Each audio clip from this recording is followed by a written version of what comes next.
una constante zozobra. Por un lado, adivinos, brujos y profetas nos ponen los pelos de punta cada vez que abren la boca y nos auguran que Lima será el epicentro del peor de los terremotos que sufrirá el Perú. No estoy hablando de terremoto, estoy hablando de el terremoto. Ahora cualquier persona puede ingresar a internet, ¿no? y poner ahí una pregunta, ¿no? Zonas en el mundo con probabilidades de generar terremotos. Y les va a salir la información.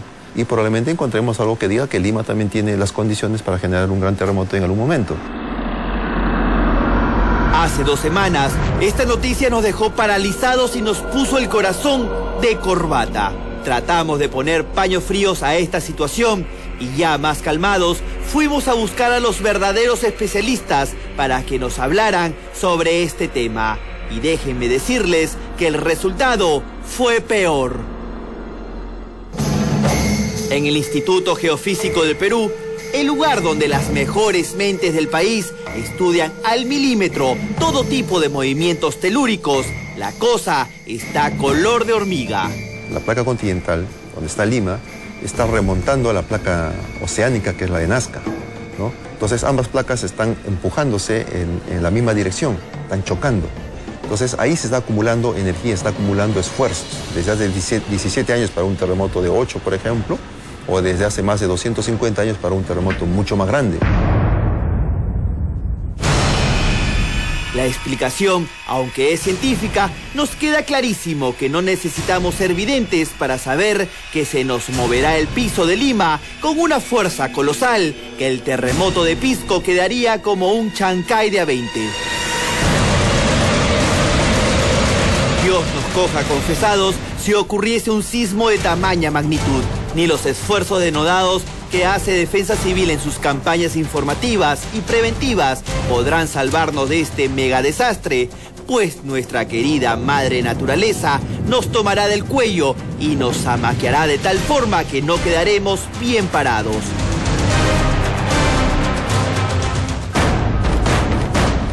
Lima está creciendo para arriba. Nuevas y monstruosas edificaciones son construidas en un plazo tan breve que a veces uno duda de la seguridad que éstas te puedan ofrecer. Para saber sobre la calidad de estas construcciones, fuimos al Centro de Investigaciones Sísmicas y Mitigación de Desastres de la Universidad de Ingeniería.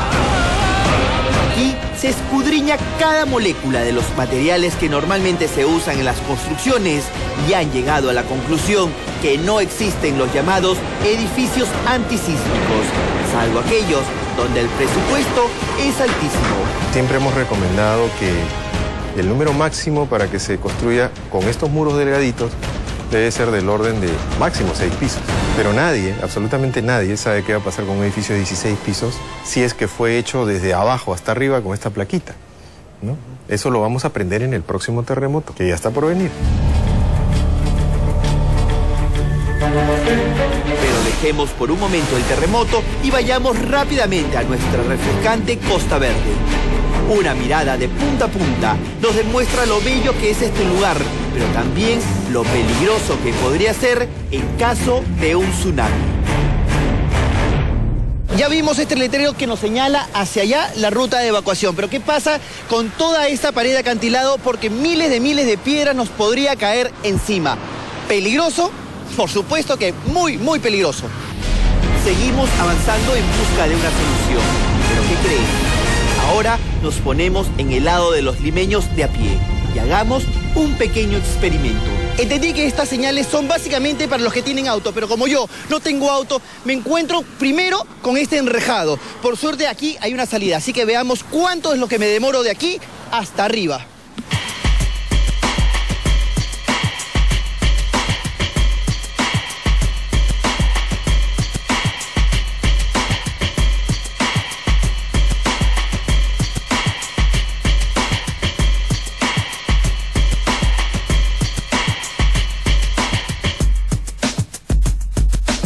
Ok, nos hemos demorado 3 minutos 45 segundos en llegar acá.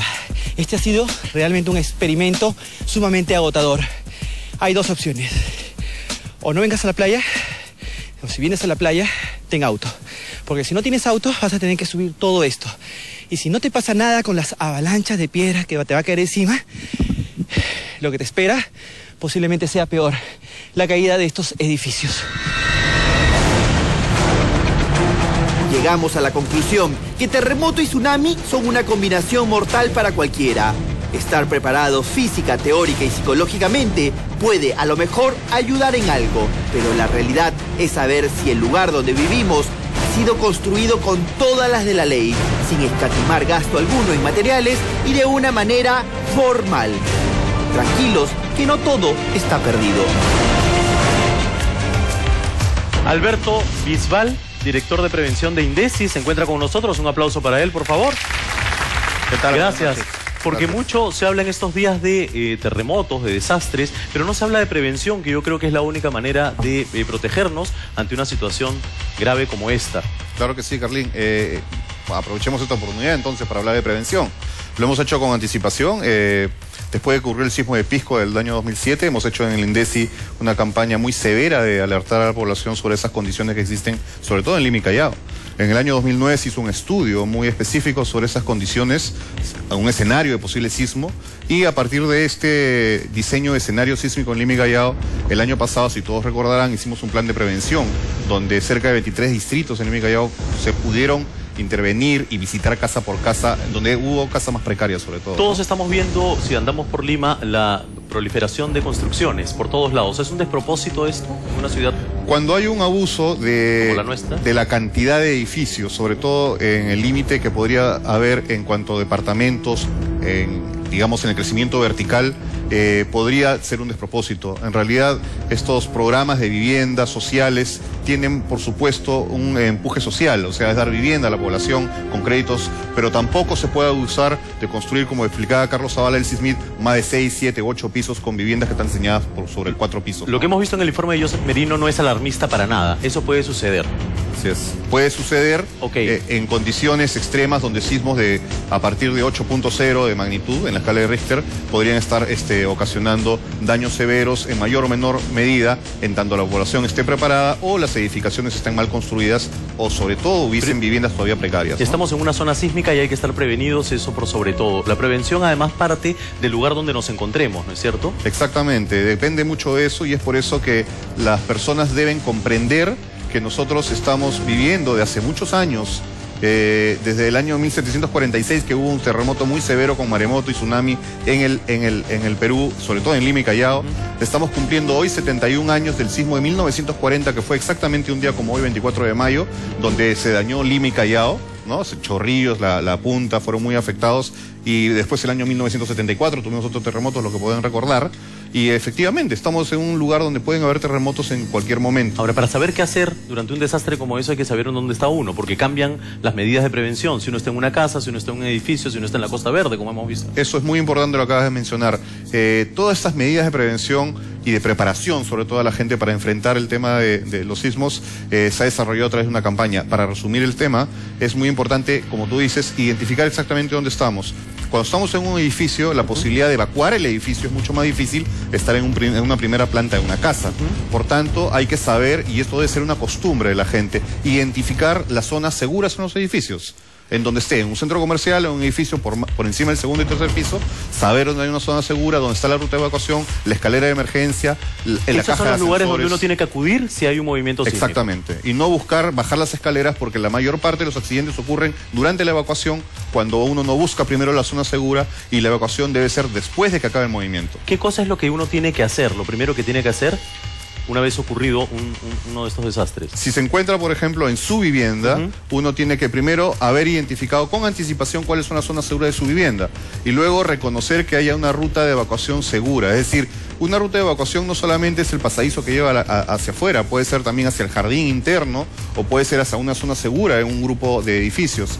Lo más importante es que esta zona de evacuación, o esta ruta de evacuación, en un grupo de edificios te refieres como una zona como Residencial San Felipe. Residencial San Felipe o cualquiera de estos, digamos, condominios que se han construido últimamente, ¿no? Deben haber zonas seguras internas del condominio, pero es externa a la vivienda. Que eso debe exigir, además, la Junta de Propietarios, pedírselo a la administración que lo ubique. Deben tenerlo y además debe ser una práctica frecuente de los habitantes del lugar. Pero estas rutas de evacuación tienen que estar libres pues de macetas, bicicletas o todas esas cosas que pueden interrumpir porque si no la gente no puede evacuar. Eso es tarea previa, ¿no? Durante la evacuación hay que mantener la calma. Durante la ocurrencia del sismo hay que mantener la calma. Primero que nada. Primero que nada porque uno tiene que pensar no solamente en sí mismo, sino también en las personas que lo rodean. Uno puede por el pánico atropellar a otra persona o ser causal de la incomodidad que ocasiona a otras personas para poder evacuar. Esto es muy importante. Y después de que ocurre un sismo, una de las cosas que pueden haber, después de que ya uno ha asegurado su entorno o su integridad física, saber, por ejemplo, comunicarse con el resto de su familia. Es muy importante, por ejemplo, tener la costumbre del uso de los mensajes de texto. Esto ha sido muy importante y lo hemos visto en el desastre de Japón. Por supuesto, y yo tuve la oportunidad de estar allá en Japón durante el sismo. Justo te agarró, ¿no? Yo estaba allá en un curso junto con Carlos Zavala del CISMID y Hernando Tavera también del IGP que estuvieron allá conmigo, que estuvimos todos participando en un evento. Y la costumbre de las personas responde a una cultura. O sea, no es que les hayan ido a dar un mensaje. Esto es práctica cotidiana y le viene desde muy chiquitos. Claro. La gente sabe cómo actuar, sabe cómo responder porque conocen que Japón tiembla a cada rato. Entonces, esto debe ser parte de la cultura de la gente. ¿Qué cosa le recomendarías tú a la gente en relación a los mensajes de texto, a los teléfonos celulares? Lo más importante es no es esperarse por llamar por teléfono. Todo el mundo quiere llamar a su casa para saber cómo está su mamá, sus hermanos, las sus líneas hijos. se cuelgan.